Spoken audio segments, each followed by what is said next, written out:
জুলাই যোদ্ধা শরীফ ওসমান হাদিকে হত্যা চেষ্টার নেপথ্যে কোটি টাকার মিশন কাজ করেছে পুরো ঘটনার মাস্টারমাইন্ড মোহাম্মদপুরের এক সাবেক কাউন্সিলর। মিশন সাকসেস করতে বিভিন্ন দায়িত্বে নিয়োজিত ছিল অন্তত ২০ জনের একটি গ্রুপ। হত্যা চেষ্টা থেকে শুরু করে শুটারদের সীমান্ত পাড়ি দিতে বিভিন্ন পর্যায়ে কাজ করেছে তারা। কেউ অর্থ যোগান দিয়েছে, কেউ দিয়েছে অস্ত্র। ঘটনার পর দ্রুত পালাতে কয়েক ধাপে যানবাহন প্রস্তুত রাখা, সীমান্ত পার হতে সহায়তা নিশ্চিত করা এবং আইন শৃঙ্খলা রক্ষাকারী বাহিনীর চোখ ফাঁকি দিতে মোটরসাইকেলের নম্বর প্লেট পরিবর্তন করা হয়। সবই ছিল পরিকল্পনার অংশ।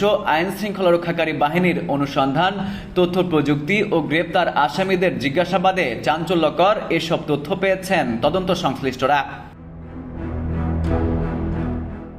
এসব তথ্যের ভিত্তিতে পুলিশ ধারণা করছে এ ধরনের একাধিক শুটার গ্রুপ মাঠে সক্রিয় থাকতে পারে।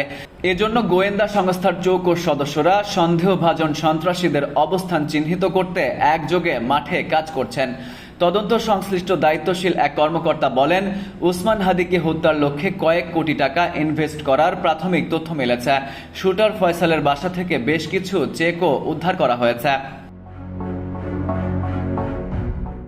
হাদি হত্যা চেষ্টায় এখন পর্যন্ত ৯ জনকে গ্রেপ্তার করেছে র্যাব ও পুলিশ। এর মধ্যে কয়েকজনকে বিভিন্ন মেয়াদে রিমান্ডে নিয়েছে পুলিশ। জানতে চাইলে ডিএমপির যুগ্ম কমিশনার মোহাম্মদ নাসিরুল ইসলাম বলেন, গ্রেপ্তার আসামিদের জিজ্ঞাসাবাদ করা হচ্ছে। হাদি হত্যা চেষ্টায় কার কি ভূমিকা ছিল, এর পেছনে কারা কাজ করেছে তা জানার চেষ্টা চলছে। সূত্র বলছে, রিমান্ডে চাঞ্চল্যকর তথ্য মিলেছে।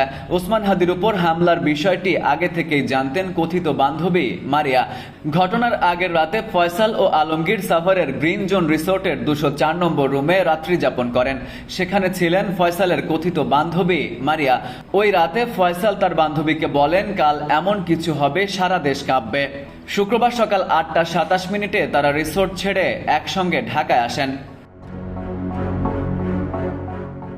গ্রেপ্তার আসামিদের জিজ্ঞাসাবাদে পাওয়া তথ্য বলছে, ঘটনার পর ফয়সাল ও আলমগীর চলে যান রাজধানীর আগারগাঁওয়ে কর্নেল গলিতে বোন জেসমিনের বাসায়।